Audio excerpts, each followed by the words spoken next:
don't know, Vince. Am I confused? Is it Wednesday night? Is it what? Is it Saturday? No, it's the Final Four. So we had to come to you, right? Right, That's right. right. I had to come to you on the Final Four. And now All it's the right. final. Well, yeah, I'm Charles Morris with the original Coach Carter, where we come to you every Wednesday night at 11 p.m. right here at www.youthcentralsports.com. We're also live on Periscope, Twitter, and Facebook. And so, with that being said, Coach, how you feel, man? Listen, I'm excited. You've got the matchups. This was an exciting Final Four for me. I really thought we were going to have some Cinderella teams in the Final Four, but Right. I like Virginia being there. I thought Auburn had a good shot at it. Had that one call, the double dribble call, that I think may have had an impact on the game. The final shot where you got the 3 free throws, that's a foul all day long. That's a bad call. To have that Cinderella team, Auburn make and then go against Texas Tech. But I still think we got a great opportunity here with Texas Tech and Virginia, 2 defensive-minded teams Definitely. that can score. This is going to be fun. Okay. All right. Well, we're going to get to all of that. But, you know, a few weeks ago, a couple of months ago, Vince, I met a young gentleman, and I call him young because I think I think I'm a little older than him. But you would love this guy because both of you guys kind of have the same spirit. Okay. And when you hear about what he does, then I'm going to have him come on the Journey 2020.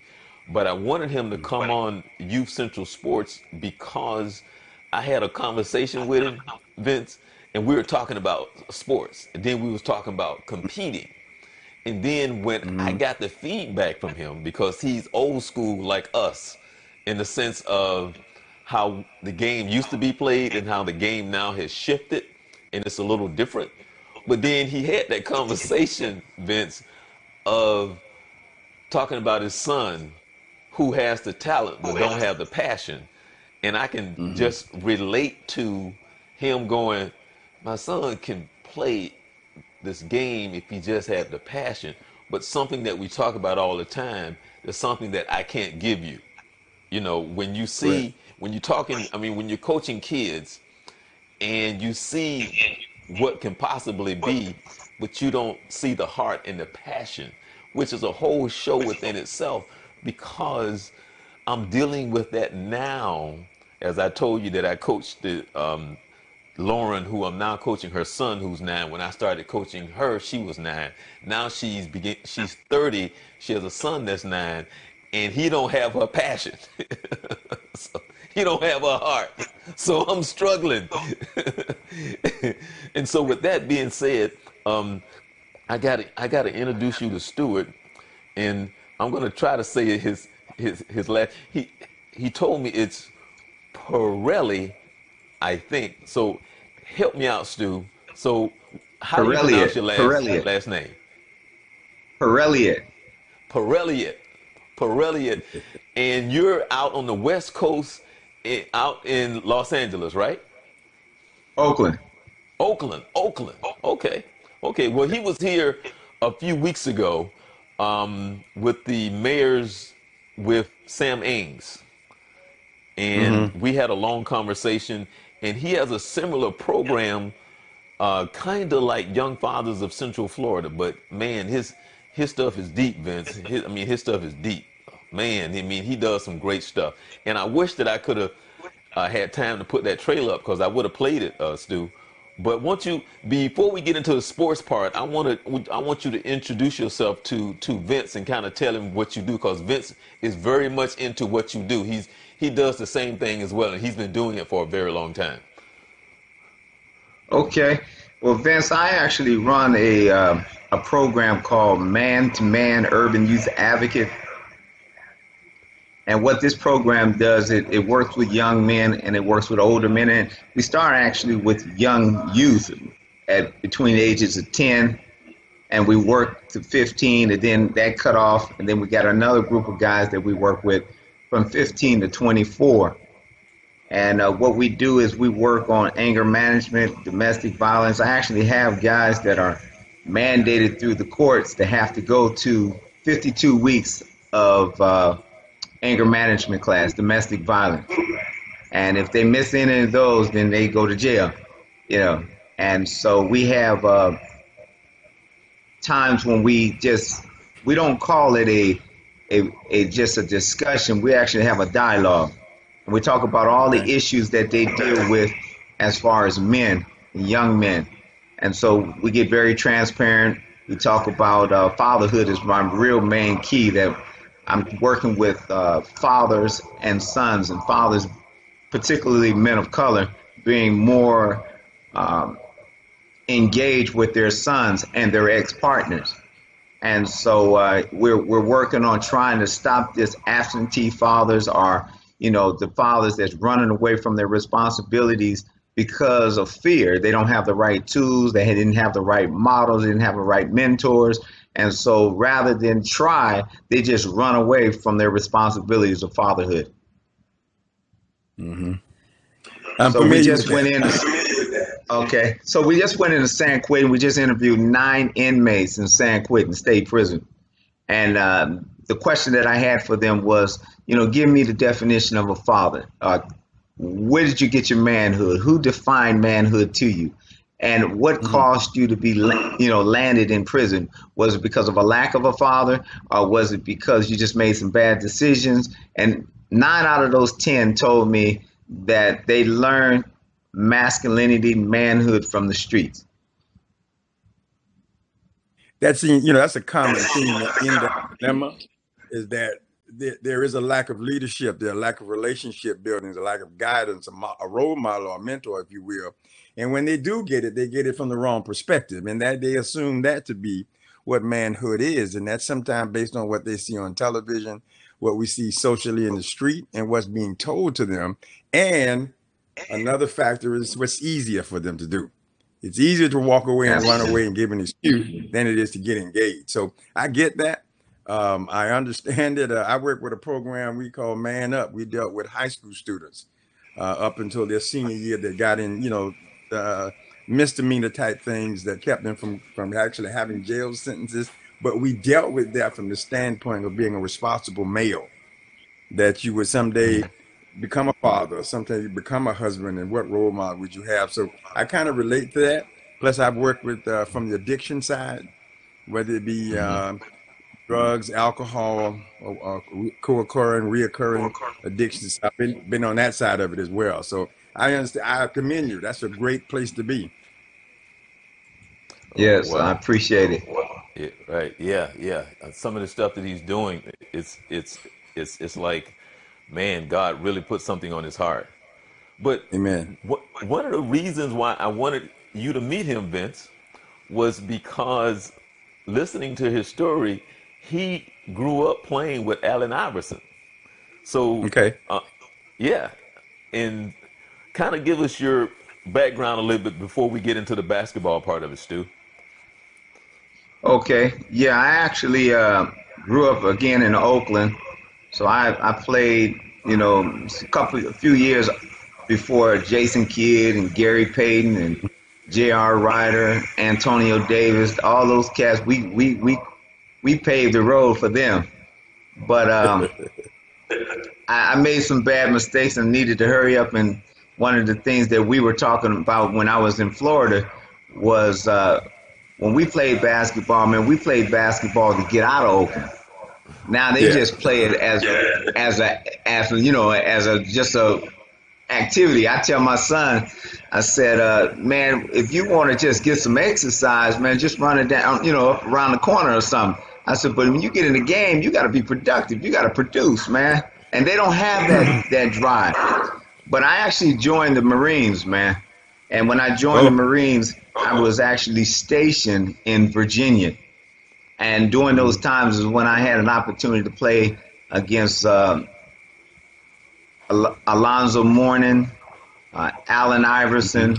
I was in Norfolk, Virginia, Allen Iverson, but I lived in Hampton, where Allen Iverson lived.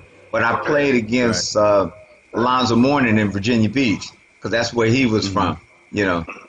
And so, hey, and I was telling my brother, you know, I was 30 while they was 18.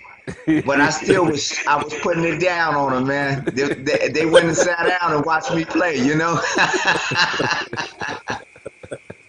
You know. So you gave him the pass.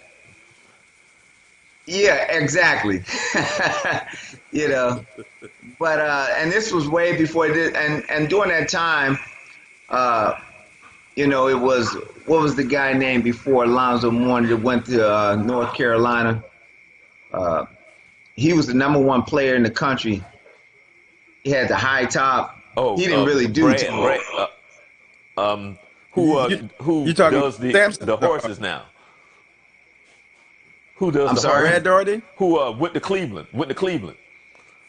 No, this guy. No. What was his name? No. No, He was at Carolina? He was at Carolina. Did really well, but he didn't do well in the NBA at all. Oh, okay. Let's see now. Was that Perkins? Not Perkins. No, it was after Perkins. I almost said his name, but anyway, they put out 3 #1 players in 5 years. It was him, and then the next year was Alonzo Mourning, and then about 2 years later it was Allen Iverson. Oh, you talking about Patrick Ewing? No. No, Patrick was up in. I think he came out of New York. No, but he went to Georgetown. No, Patrick came out of Boston. Oh, did he? Yeah. Patrick came out of Boston. He was actually in high school when I was in Boston. So he was in Boston. Yeah, he came. If I told you this guy's name, you would know him, but I can't remember his name, man, right now. But he played anyway. He was a #1 player, and then it came Alonzo Mourning, and it came. So what I'm saying is, in that area, they put out a lot of good basketball players. Yeah. That Tri-Water area, Norfolk, Virginia Beach, Hampton, Newport News. Mm-hmm. Are you familiar with Portsmouth? Oh yeah, I used to hang out in Portsmouth a lot. Hey, I didn't play ball much in Portsmouth, huh? I said, but I what do you know about Portsmouth? Oh yeah. Portsmouth Invitational Tournament. Yes, sir. Yes, sir. And I know, in downtown, I know about Roger Brown. Okay. Brown, okay. And after that, I'd have to talk with you off camera about the rest of what I know about Portsmouth. Oh yeah, I can only imagine. Trust me. You don't even have to say anymore.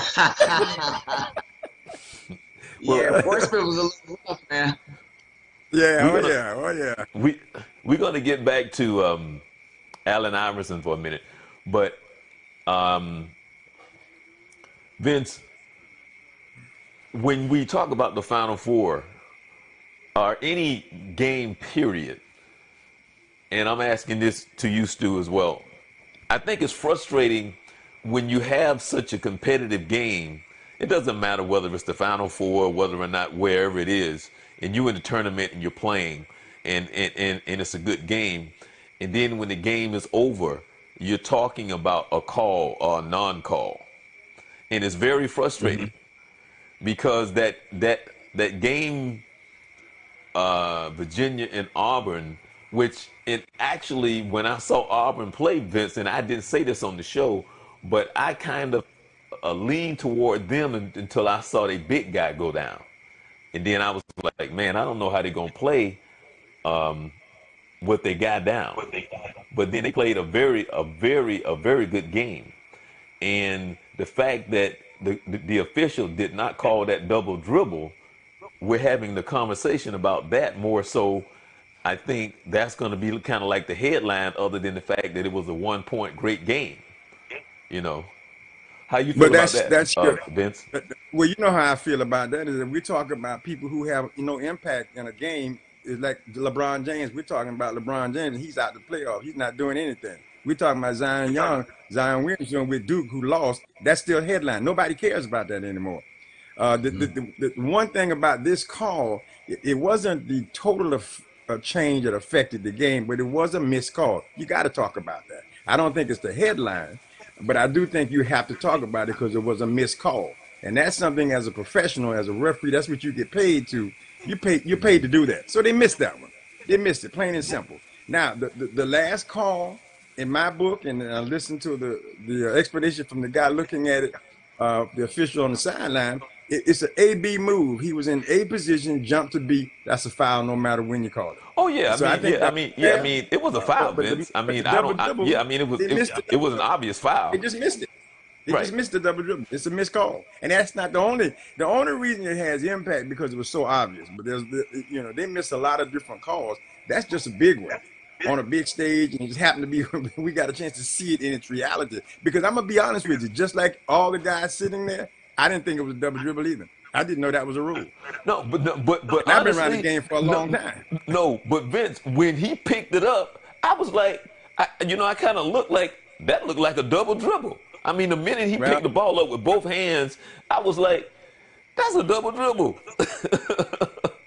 It is. I mean, it's though the media will play on that because that's a lead, that's a news factor. But in the real game itself, that's a non-factor. I mean, yes, it would have been a change of possession, no doubt about that. It would have given them the ball back. But I don't believe it was the kind of impact. It would have just definitely been a change of possession. Could have led to a different outcome, but I don't think it's that impactful. But I think the key point is it was a missed call. Wow, Vince, I don't know about that one because if they had made that call, change of possession, change of possession, and see, and once again, we're going to lead to a presumed outcome that we don't know what could have happened. Certainly, they would have had the ball in their hands. That much is a fact. And it was under 12 seconds. It was like under 12 seconds to go in the game. It was under it was under like 12 seconds, and they were up by 1 or 2. Change of possession. Change of possession. That's all you got. You would have had the ball go back the other way. I mean, you can presume it. You can make it be what you want to be. It's change of possession. You sound like that ball would have went from Duke to North Carolina or vice versa, whatever that is. Whatever it called, however you look at that, change of possession. At the end of the day. But I do think that there is what has been the pattern of our news coverage is we focus on what I consider to be non-impact factors. That is definitely newsworthy, but it is not a lead story. Because it did, to me, the crucial outcome was that kid going to the guy went to the free throw line and made 3 free throws. That's the story. He won that game at the free throw line. And we all know today's players do not shoot free throws well. This guy knocked down 3 crucial free throws and put the game and iced the game away. Yeah, but actually, that guy that was at the free throw line was an 81% free throw shooter. That's not my problem. You fouled the wrong guy. That's right. Oh, yeah. Obviously. You shouldn't have fouled. But then now everybody on this show right now, and people who don't understand sports, okay, that dude that fouled him, that fouled him, he not gonna sleep for a month. It's gonna be it's gonna be longer than that. That's gonna haunt him for the rest of his life. That's a heck of a thing to be burdened with. Period. And people who don't understand sports don't understand what I just said. Because he is not going to sleep tonight. He going to cry on his pillow. Somebody going to have to come get our brother a hug. But that's something that will affect you for the rest of your life, man. But what you're going to see there, I hope what you'll see there is the true meaning of sport and the true meaning of team and how well this coach coaches. Because you've got to have this kid to understand that's a part of the game. It's an unfortunate thing that happened, but it's a part of the game. The kid still had to knock down his free throws. Right. Bad decision. He still got to knock him down. But now this is when team and sport comes together. You got to show him that love and let him know that it's okay, baby. It's all right. It's going to be okay when we move on. We still love you. We still care about you. Now, Vince. I can deal with that as a coach, and I mean back in the day. Now I'm gonna say something, and I want both of you guys to respond. Okay? how do you, with that play, which is Stu, what happened was they were down one, and when he shot that ball, it was when he went to the free throw line, it was a half a second left, but he was taking a three from the corner and he got fouled, and they were down one. They were down one. He got the ball, he shot it, and the guy fouled him with a half a second to go, and he went to the line to shoot three to put them up by two. But this is the deal. That scenario is a lot more understanding than Freddie Brown with Georgetown.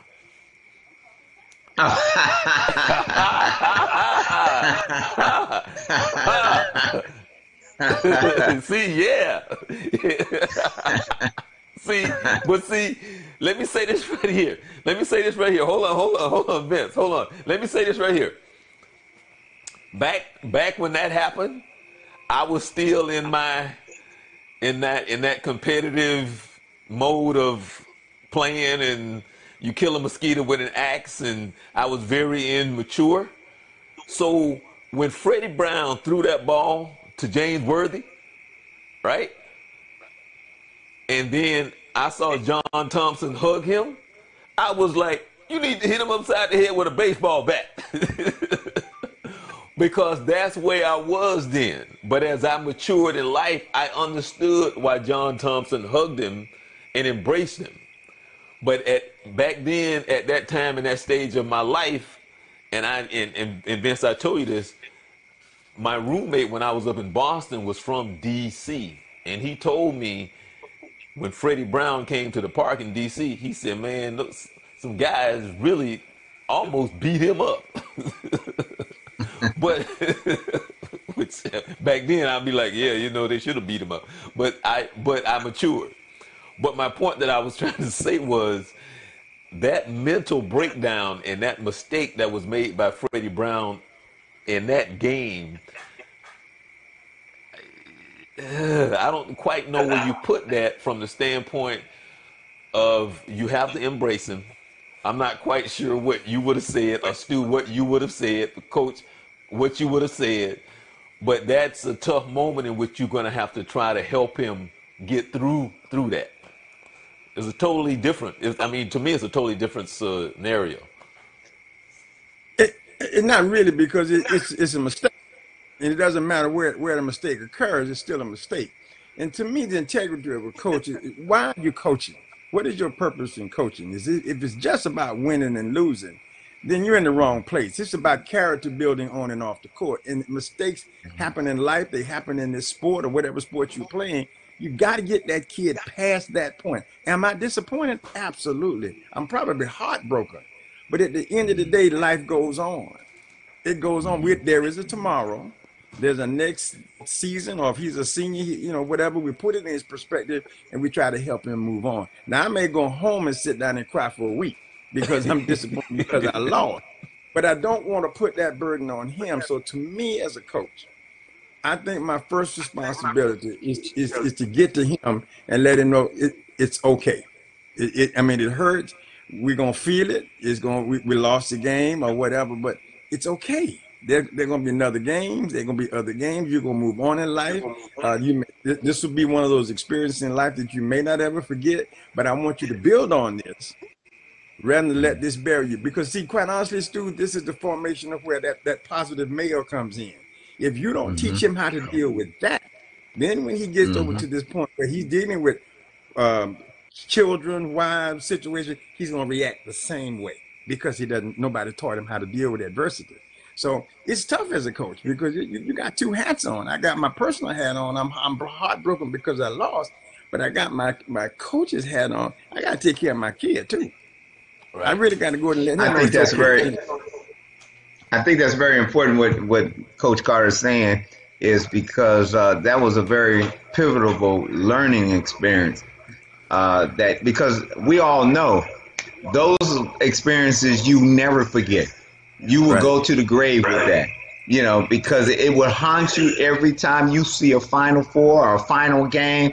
And if you remember, Worthy tricked him he said, "Hey, give me the ball." He didn't really turn around and see who it was. He thought it was somebody on his team, and he threw it to the wrong person. And after he threw it, he couldn't bring it back. You know, that's when they say when you need to pump it first before you throw it. He just threw it, and that was it. Yeah. But John Thompson, you know, because of his experience, and he had been there before, and he had sons, the best thing that he could do at that time was to embrace him, to love on him, and to let him know it's okay. You know, you made a mistake. You know, yeah, we lost the game, but guess what? It's all right. We all make mistakes. That was a learning experience. And how does he deal with that from this point forward? Because even as Coach has said, that particular incident can be a life-changing incident for his whole entire life, on how he deals with mistakes and setbacks and frustrations. Is he going to just go ahead and now just go down in the corner and buy a bag of weed and get high, or get a bottle, or do something crazy because he doesn't know how to deal with that emotional piece? Well, that's a good point. Well, that was why I said what I said. But see, what you just said was I mean, the both of you was very powerful, because of how we look at sports and what we have made sports to be. And Stu, one of the main things that we talk about on this show is not necessarily the sport in the sense where people talk about sports show. These are the things that we talk about on Youth Central Sports, because we talk about how sports is used to as mentoring. We talk about how it can help if you find the right people in the right place, when those mentoring father figures are not there, or when the mothers are not there, placing kids in the right environment, and to help build the village and bringing the village back. That's mostly what Youth Central Sport is about. And that's a lot of things that we try to cover and emphasize here as we talk about this thing, because as Vince always says, sports is more than just a game. But as I tried to emphasize when I was telling the story, asking the question, and where I was in that time and stage of my life, as I had to mature to everything that you guys just said. Because now that I understand and I grew, I understood that it really wasn't about that game, even though it was. So even the mistakes that was made. And so how is it that even if you had won the championship, who is it after the game? Who, as you go on in life, how are you going to mature? So with that being said, you was talking about when the mistakes are made, and then the pressure's on you, how are you going to deal with that? And that's very key in life, because the same thing, look at what Chris Webber did with the timeout, okay? Mm-hmm. Because Chris Webber did the same thing in the sense of he got the ball, and remember, he traveled. They didn't call it. Remember that? Remember when he got the ball? And the reason why he traveled, nobody ever really talked about this. When Chris got the ball, he looked to pass the ball, and everybody was gone. So he had to take that step because he was getting ready to pass it, and they ran away from him. And then he traveled, but they didn't call it. Then that timeout. So now he has, I think in somewhere in one of his camp, he had this thing called timeout now, because he turned that negative into a positive. So he didn't let that, even that was again on the highest stage, biggest stage, playing for the championship, and he made two mistakes, two. Well, Tom Izzo, but he turned it into something positive. Tom Izzo just took Michigan State to the Final Four. Okay, something he has eluded him for quite a while. He's haunted by 2 free throws he missed during his collegiate career. And in practice, every day, he comes in and shoots those 2 free throws every single day. He has never gotten over that.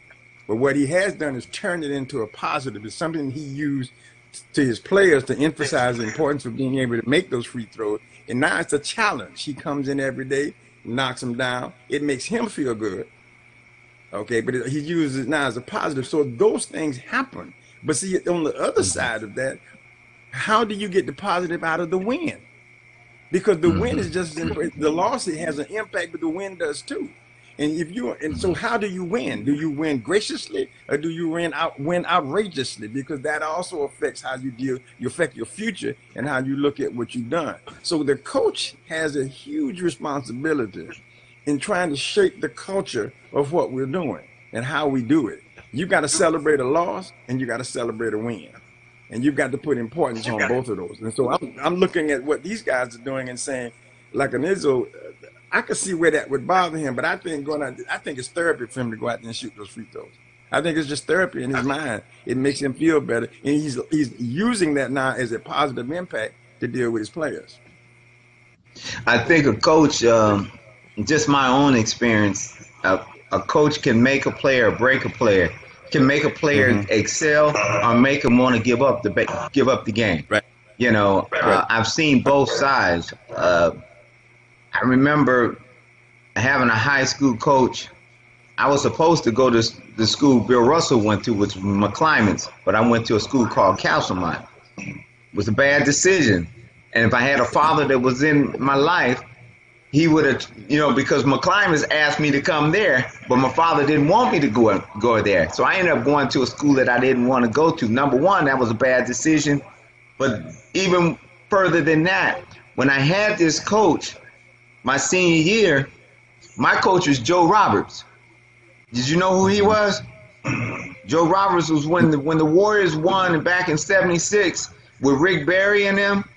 Al Attles got kicked out the game, and the assistant coach led them to the victory. That was Joe Roberts.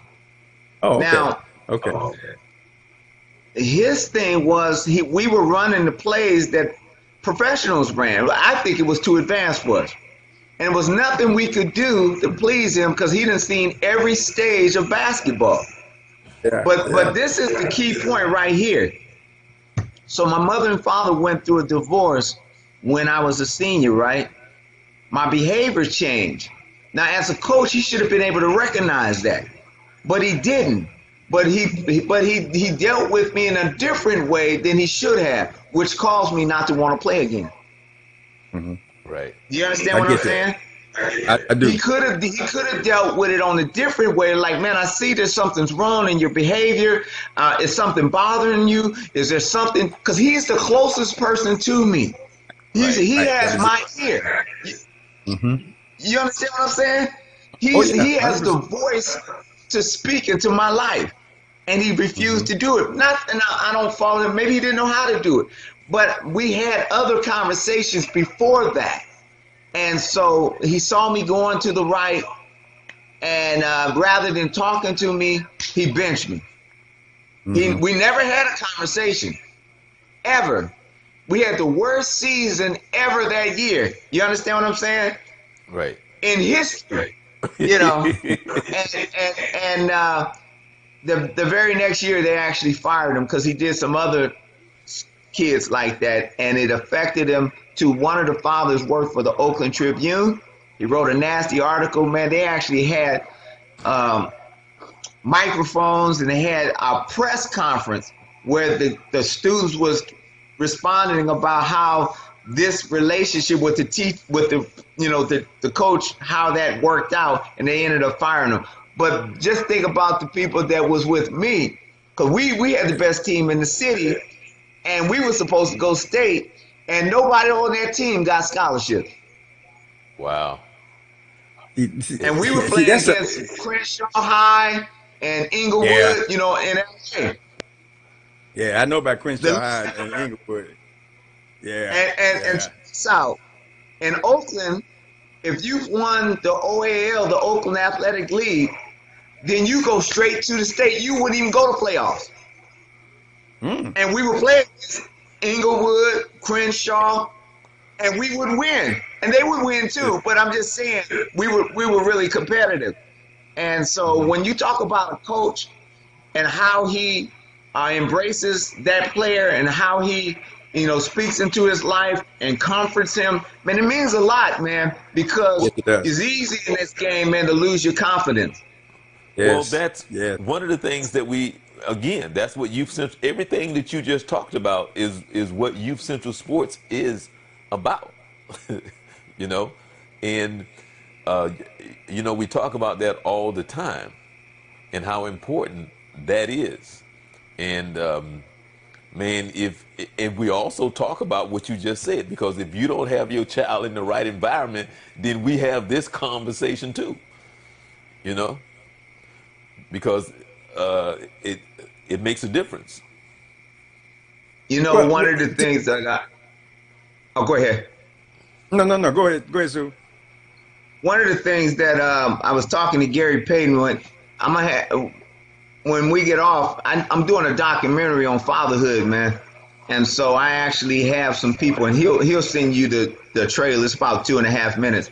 But I had interviewed Gary Payton a couple weeks ago, and I was telling him how important it is that people like him and Jason Kidd and J.R. Ryder, and the people that came from the town, man, that they give back, because they don't understand the influence that they have on these young people. And so what we were going to do was we were going to do a clinic. A good friend of mine that I played ball with, he runs a clinic. Well, it's a gym called Jamtown. So all the AAU pretty much in the East Bay, they all play at Jamtown. And so what we were saying was why and I want to do something with you guys, and this is what I'm talking about. When I say what I'm saying, you understand.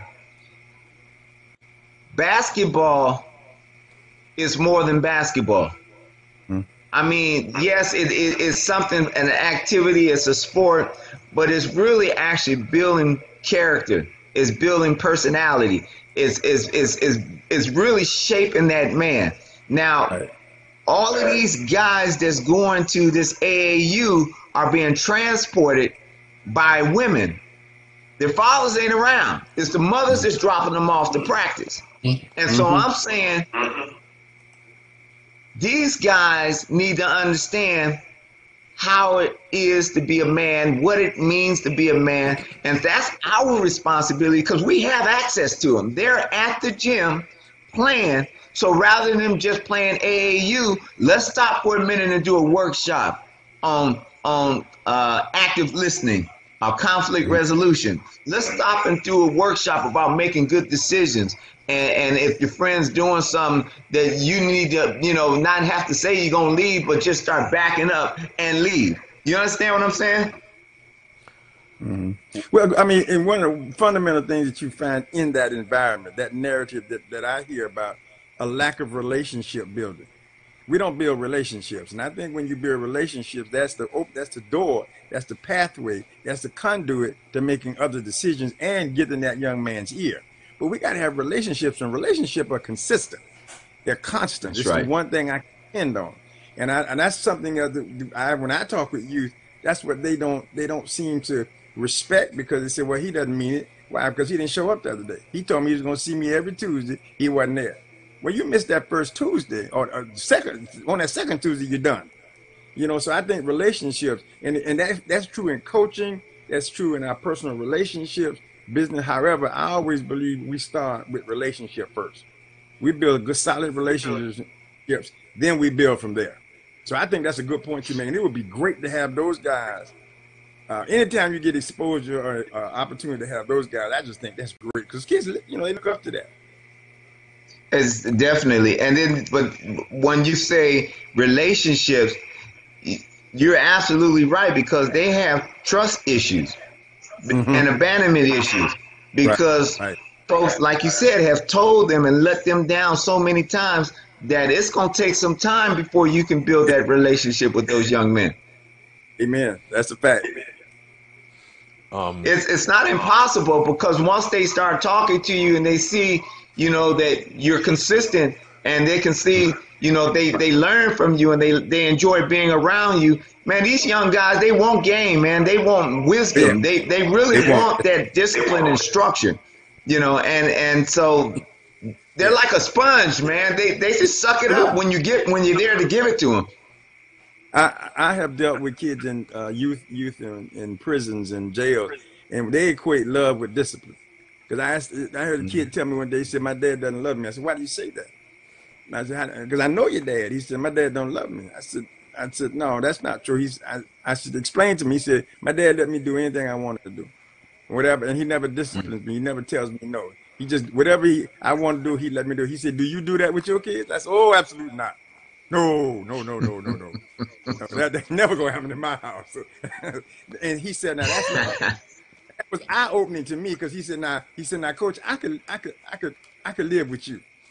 He said, "It'll be difficult." See? I said, "Oh yeah, I guarantee you it'll be difficult. I trust me." But we would have that relationship because you know where I'm coming from. That opened my eyes to what he was really saying is equating love with discipline. If you love me, you'll discipline me. I believe that. Yes, I believe that. True. My mother made me that's believe that. That's what. Go ahead. I said my mother made me believe that.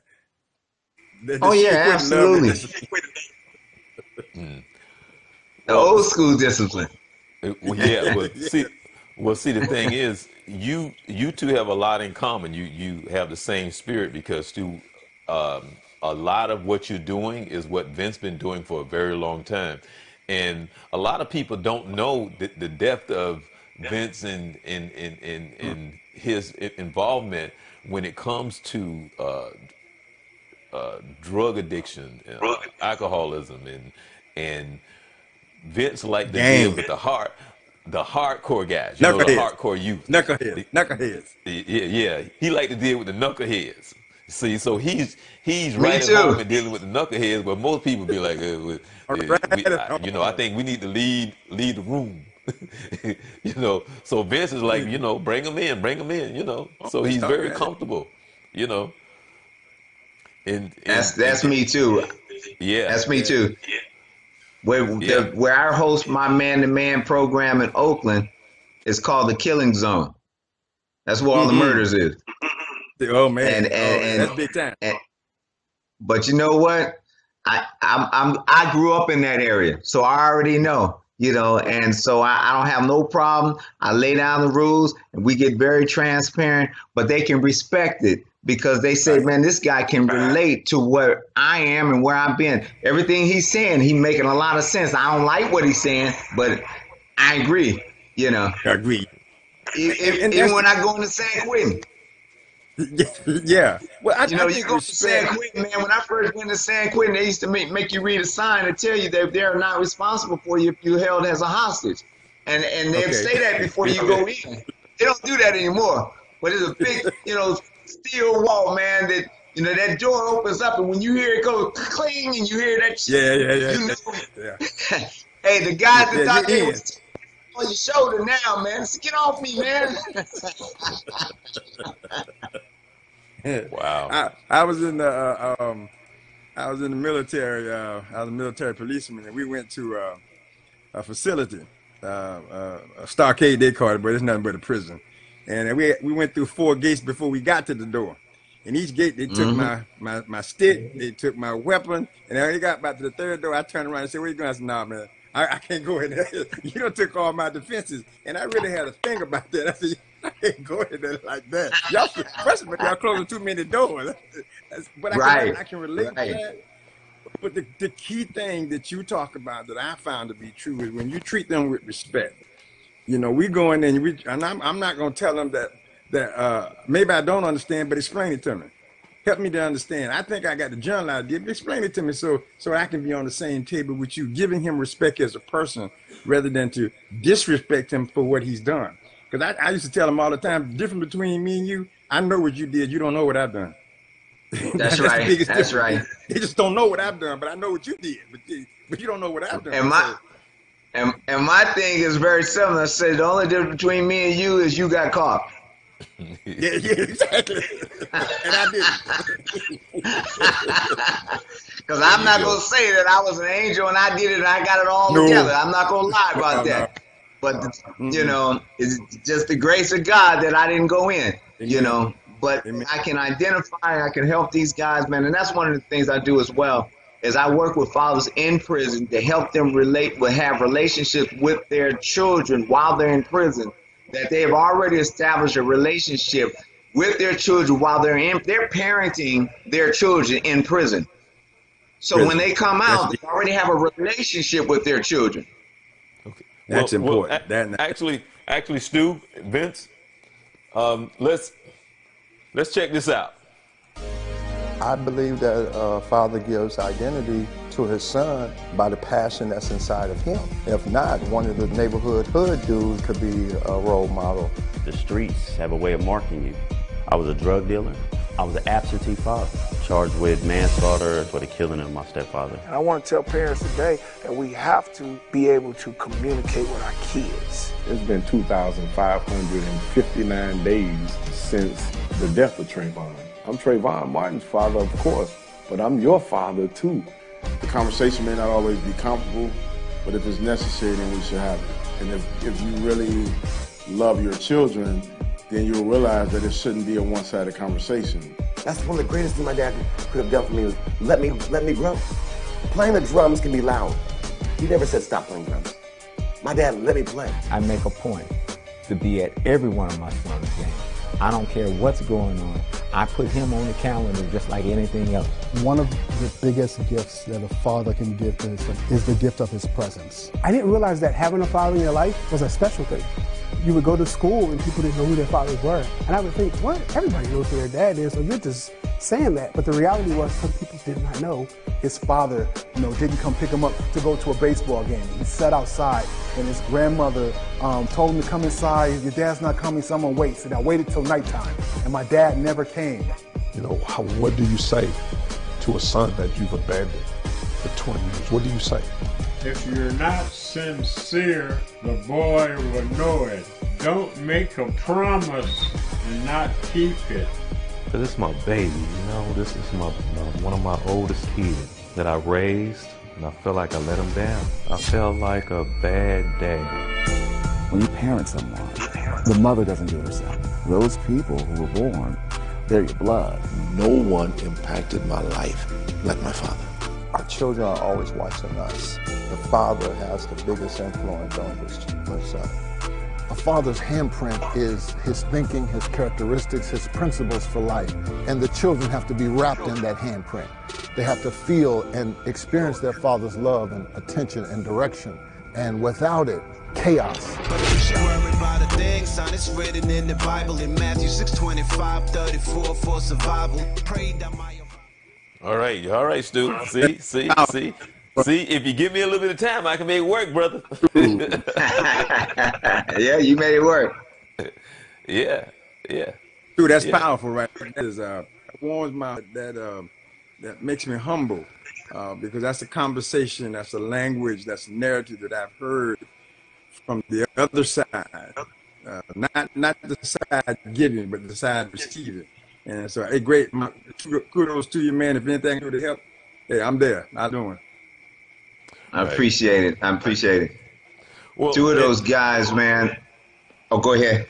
No. I was saying I would like to go ahead and feature all the things that you're doing, because you haven't even begun to touch the surface of what you've been doing. But I would like to have you come on the Journey 2020, and like to have Vince on as well, so we can pick a time that we can do the show, because I think it's very much needed and be very, very powerful.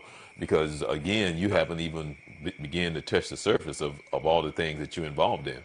We came on the show tonight to talk about the Final Four, and I wanted Vince to meet you mainly because of what you do and what he does, because you guys kind of share the same spirit. But I also know how much you that you love sports, as well. And as you talked about Alonzo Mourning and Allen Iverson and so on and so forth, and playing the game the way that you did, and old school. And there's some things that I want to talk about when it comes to sports. But I definitely would like to have you two come on the Journey 2020 to talk about what you do, and then you can learn more about what Vince does as well, because I think you guys can help each other. Absolutely. That'd be great. Okay, question for you now. Got it, and I wanted to ask you this, Stewart. Did you get a chance to see any of the March Madness? Man, I've been running, so brother, I have not, man. You got to understand what you don't understand. No. The reason why I asked, because I got a question. I wanted to ask this question, Vince. And this is the question that I want to ask. The game has evolved into whatever it is. I don't even know what this game is now. I hate it. I can't relate to it, but that's a different story. Now, what I noticed during the tournament, Vince, and this is just my observation, is that a lot of times even the big guys have the ball down low and they can't establish position to go up to take the shot. They're down low and they throw the ball out, or they down low, they dribble, and they go, and then they, even when they try to go up for the shot, they don't know how to how to position themselves, their base, to get people on their hip and to spread and to make room for themselves underneath the basket. If we're talking about some of the big guys, I'm not even talking about the little guys, to go up. If they don't make the shot, they should be going to the free throw line. But they don't know how to establish position underneath the basket. I mean, most of the time. Now, that's just me and my observation. And I'm asking, have you noticed any of that, Stu or Vince, over the past year or so, or a couple of years, 5 years, I don't know. But it's weird to me. It's strange to see these guys, these big guys, underneath the basket, and they don't know how to establish position. Stu, I'll let you want to tackle that? I actually, man, I'm to be honest with you, I have lost the passion of watching basketball, man, because of that reason. I don't like what I see, man. I mean, come on, when we grew up, man, when we saw big men, man, they could play, man. I mean, you talking about Olajuwon and Patrick Ewing and Bill Russell and Will Chamberlain, and I mean, these guys could play, man. Now it's real difficult to watch basketball today. It is because it's hard to watch. I get frustrated. I'm gonna be honest with you. I get frustrated. I can't watch it, man. I know. See, Vince. That's why I like him. We were sitting there talking, and he was saying a lot of the same things I say on this show. It's hard to watch because it's just like the game has evolved backwards. It hasn't evolved to the point where you go like, yeah. It now is this. It's almost like it had to evolve. It's like, for example, like for the NBA All-Star game. It's not that anymore. You might as well bring in some clowns, the Harlem Globetrotters, and all this other stuff. That's a farce. They recognize themselves. They don't know what to do with that. The nature of the game has changed. When you change what happens on the defensive side of the ball, how much you can touch, where you can touch, how long you can touch, a shot clock. You put the three-point line in. Now we're talking about widening lanes and all of that. You change the perspective of the game. The evolution of the ball player, when you put the three-point line in, everybody stopped trying to shoot a 12-footer going to the three-point line. That's why free throw percentage down so low. Everybody spending their time. And what do you do? That's just like making a cake, the ingredients. So what you're getting now is what you change to. Your big men now shoot jump shots. They come outside and shoot. Here's something else they cover on the perimeter, which back in the day that didn't happen. You didn't see your big guys out on the perimeter. So that is not what big anymore. He's not a big anymore. He's changed. Now, what's happening in the collegiate level and a little bit more, you're creeping back in the NBA, you're getting back to that big Shaq type guy, that Kareem guy, but they're also shooting that jump shot. I just finished playing against a guy named James Wiseman. He's a Gatorade player of the year. Kid's a beast down around the basket. I mean, if everything is over the top, or if you let him position himself down there, as you talking about, get his position, he's over. But added to that was he can step out, he can cover on the perimeter, and he can shoot the jump shot. That's your big day. So that's just the change in the game. And whether and I work with that every day. So what you got to do if you want to compete, now there are still dominant big guys. They're just not enough. There's just not a lot of them. But those guys still have to be versatile. They have to be very versatile. So that's the evolution of the game. And it's changing. What is good, then you have to put in the entertainment value. Now that's what I have a problem with, is the entertainment value. The nature of the game, the change of the game, you want to make some rule change. Like, for instance, they want to put a shot clock in high school. I think they should. I think that's a good thing. Yeah. Well, they have it here. They have it here. Yeah, see, in some parts of the country they have, and like at the collegiate level, they play halves. I think they should play quarters because they get ready for the next level. You're talking about one of the things they did in the NIT this year was the experiment with 10 fouls. Then it automatically switches at the 10-minute mark. Now that's in a 20-minute half. How can you regulate that? That's hard to regulate. But if you were playing quarters, that's very easily done. So the changes that we have in the game is to improve the flow of the game, speed the game up, make it not one-sided, not offensively, or not all defensively, but to try to balance it out to give somebody, get some leverage. I think that the NBA game is more entertainment than anything else, but it has some value. But I'm just a college guy because to me there's more enthusiasm for the game. The fundamentals are executed. It's a rah-rah situation, and I just enjoy that action. NBA, it holds me over until college comes back. It's one of those type of situations. So just like football and every other sport that you have, as the technology comes involved, new ideas, new ways to do the same thing, it changes. And it's difficult sometimes because we got rules that I think are ridiculous, but I got to coach it. I got to deal with it because that's what the game is about. So it's still a good game. It has not changed. It's about putting the ball in the hole. What has changed is how we get the ball to the hole. That's what's changed. Right. I think I have a problem with the fact that just the fundamentals in itself. They're not fundamentally sound. I remember when they had us.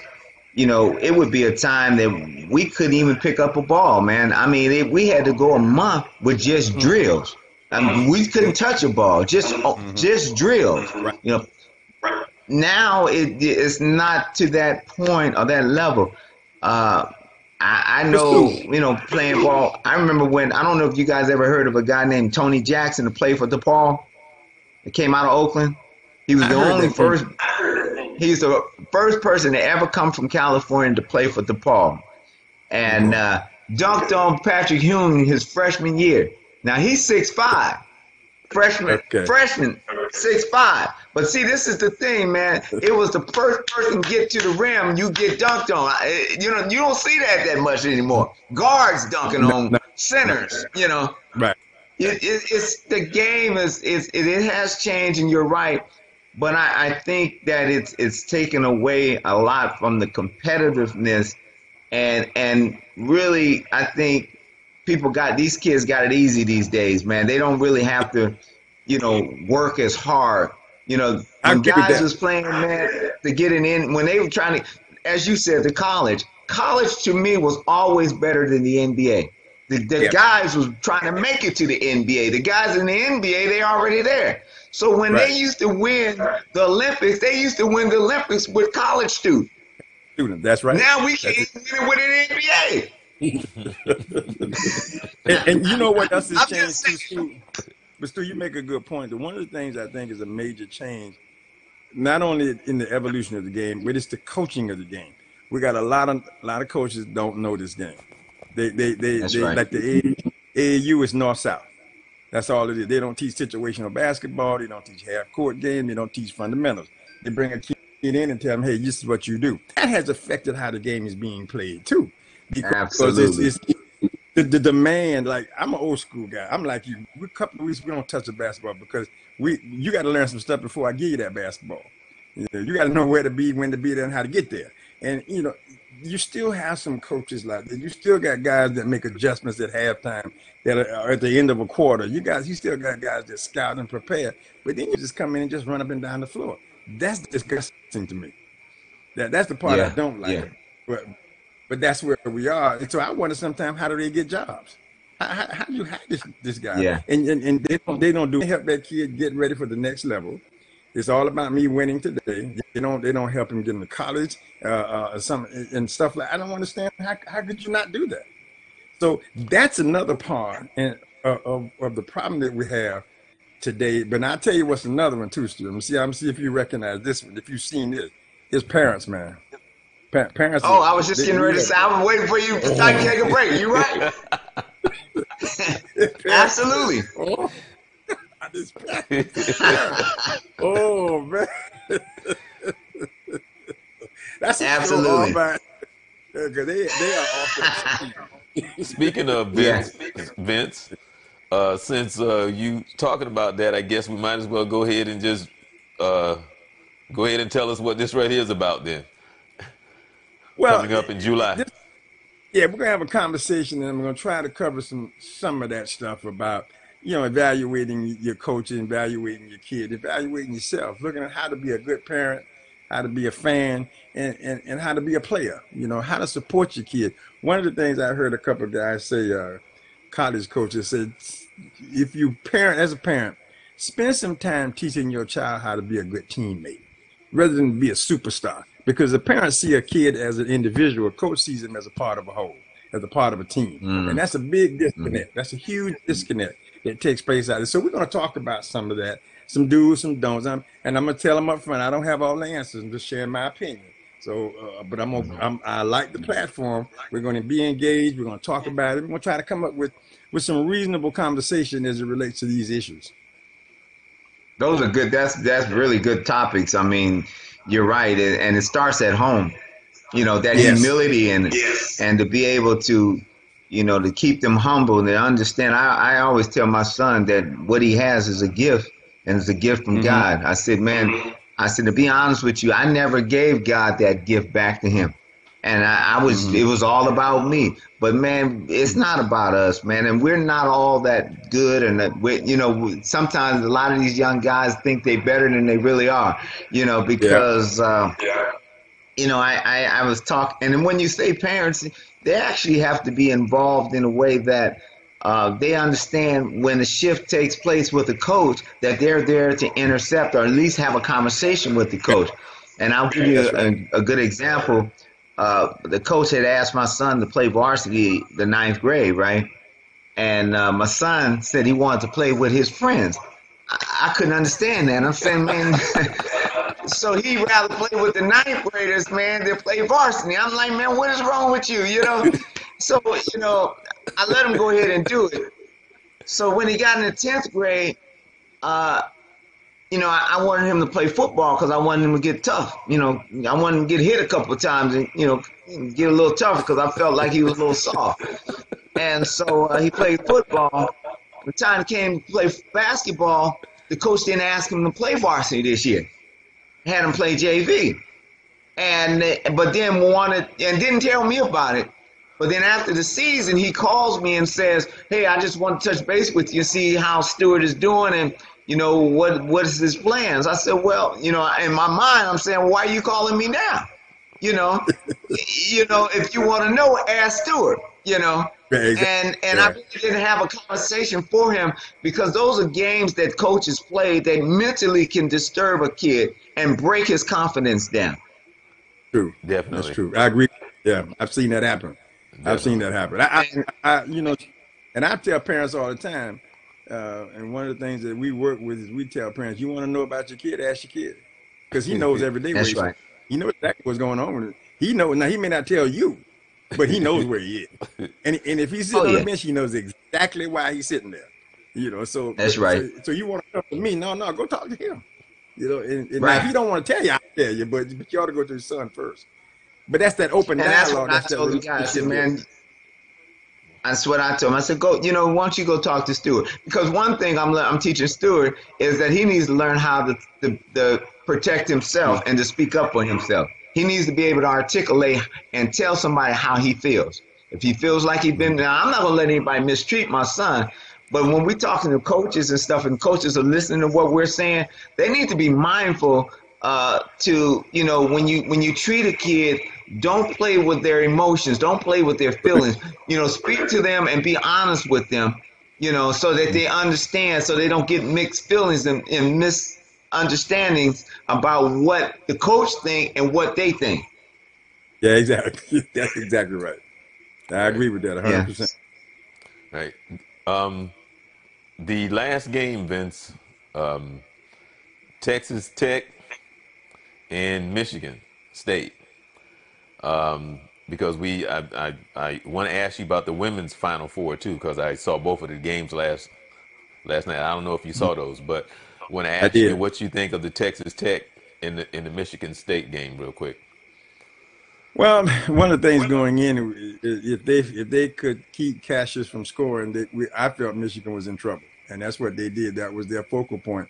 Moody, they couldn't slow that, and Michigan knew they had to slow him down. They couldn't get that done. I thought that the physicality of Texas Tech might be an advantage, and it turned out to be. And they just played harder. Yeah, Michigan they play State hard. they're strong, but Texas Tech, they get up the floor, they're physical, they rebound, they can score. And I thought Michigan State from the outside, they only had the guard, Cassius. If Cassius is not shooting, the only way they're going to score is inside. And they took a lot of that away from them. So I kind of wanted Izzo to get one, but it didn't work out that way. I think he did well. He's done very well to get to the Final Four. But I kind of had it in my heart that these Texas Tech guys are so hungry. The coach is hungry. They talked about them they're not supposed to be there and all that. And I believe in that basketball comment. I think the basketball guys said, "Oh no, we're not going to let that happen."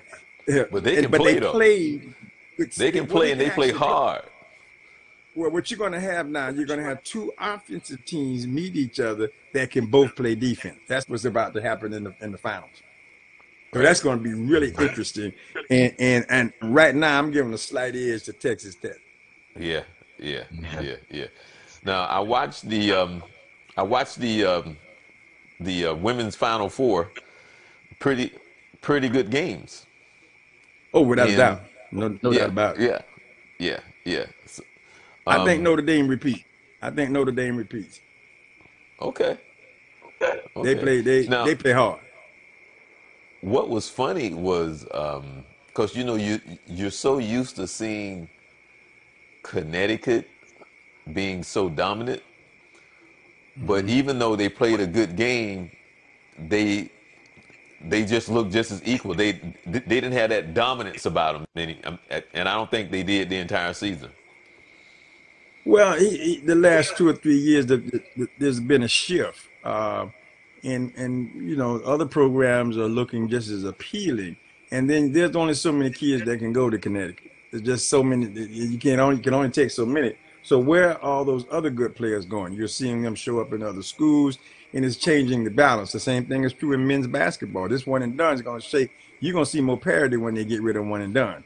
You take, for instance, Calipari said that he underestimated Zion Williamson. He didn't go after him hard enough. He would have loved to have had him on his team because he underestimated him. And that's, if you look at Calipari over the last couple of years, you don't find him to be as dominant because he can only take so many kids. And I think that's good for the sport. And I'm not a fan of one and done.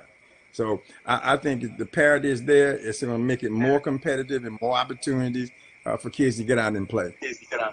Well, did you see your Dookie won the AP Player of the Year? Did you see your Dookie win? No, I don't. My television nor my news feed will not allow me to see anything about Duke. Yeah, I did see that. I knew that would. They're gonna try to give him. I mean, listen, don't get me wrong. He probably earned it, but I don't think. I think it's newsworthy only because he's won it. Let's move on. Right. Let's move on. We spending time worried about where he's going as a professional. He hasn't even committed to going pro yet, and we've overlooked 4 teams tonight that play, and we got to find a championship game on Monday, and we worried about what he's done. I find that insulting. I'm not interested in that. I don't want to know what he's doing. I don't care what LeBron is doing. He's not going anywhere. He's home. Why care? They still talking about Cleveland. Come on. Man. Have your news sports flash? What's Carmelo Anthony doing right now? Same thing he's done. Same thing he's been doing. Sitting home watching TV with his no defense playing himself. I don't care where they send him. I don't care where he go. He can't play no defense. Okay, so and they want to sign Carmelo. Why? I don't know. He doesn't do anything in the locker room. He's a poison to the team. He doesn't bring any leadership. His score production is down a little bit, but he can still shoot the ball if he's open. he doesn't create his shot that well anymore, but he can still score a little bit. But is that worth the trade-off for the other stuff that he brings? In my mind, no. And then he don't play a lick of defense. He hasn't played defense since elementary school.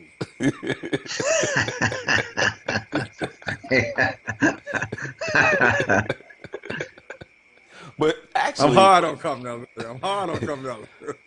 I was very surprised somebody didn't pick him up. You know, I mean, I really was.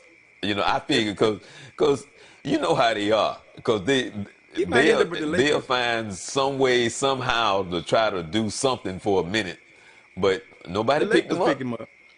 The Lakers are in that mode. They're trying to build something out there. I don't know. I don't see how they think they could build it with him, but it wouldn't surprise me if he ends up out there for a half a season or maybe a season. Because the problem with it, I don't think he understands, or he would be able to handle sitting the bench and getting limited minutes, because he wants starter minutes, and nobody's going to get him that. Well, that's his problem, as so many times his inability to reinvent himself. So that's his problem. He can. He did. Right. He shot the basketball. That's all he can do. That's all he can do. Shoot the basketball. All right. So before we get out of here, Stu, quickly tell us again about your program again. Quickly tell us about your program. Give us about 30 seconds. All right. Absolutely. But the guy, man, I was trying to get you guys to remember was J.R. Reed. Oh, J.R. Reed. Oh, yeah. J.R. Reed. It was J.R. Reed, then it was Alonzo Mourning, and then it was Allen Iverson. So anyway, and he didn't do anything when he went into the NBA. Nothing. He was there for a quick minute, and he just disappeared. But anyway, so actually we're a man-to-man urban youth advocate. We're actually taking the program. They're asking me to bring it to Orlando. I got somebody trying to bring it to Orlando, but also Canada, Toronto, and all the North America. We're taking it to Newark, New Jersey, and Philadelphia. And so we're just really trying to, my whole vision is to take man-to-man and put sites in every urban community in America and start building up our communities with strong fathers, strong leaders, strong men, to give them some goals, that to be able to get the education, to be able to get good jobs, to be able to provide for their children, and just have some stability in their lives. Because if we don't do this, we're going to lose our generation. And so that's what Man-to-Man is designed to do, is to build strong men and strong families, and to be able to adapt to other young men, or reach out to other young men who don't have father figures such as yourselves, and to be able to give them those tools so that they can be productive in our society and minimize the incarceration levels. All right. Okay. Well, Vince, give me your pick for tomorrow, which is the women's final, and Monday, the men's final. Notre Dame and Texas Tech. Okay, Notre Dame and Texas Tech. Okay, that sounds good to me. Well, I want to thank both of you guys for hanging out with us here on a Saturday, a Youth Central special, right after the Final Four tonight. We got a chance to talk about what Youth Central Sports is really about. So you fit right in, bro. So, you know, just want to say that thank you for taking the time to come and hang out with us. No, thank you for inviting me. I appreciate it. It was nice meeting you. Nice meeting you. We look forward to staying in contact with each other. Yes, sir. And we'll have the conversation offline about Portsmouth. Yes. All right. Well, thanks for the hookup, Charles. It was always a pleasure, man. All right. Well, with that being said, we will be back your way on Wednesday. I will be here on Monday with the Journey 2020 at 7 p.m. Eastern Time. And Vince, which is the original Coach Carter, is in Nashville, Tennessee. All righty then. And we'll be back Wednesday night at 11 p.m. with Youth Central Sports. We want to thank you so very much for joining us here on Saturday night. And you guys enjoy the rest of your weekend.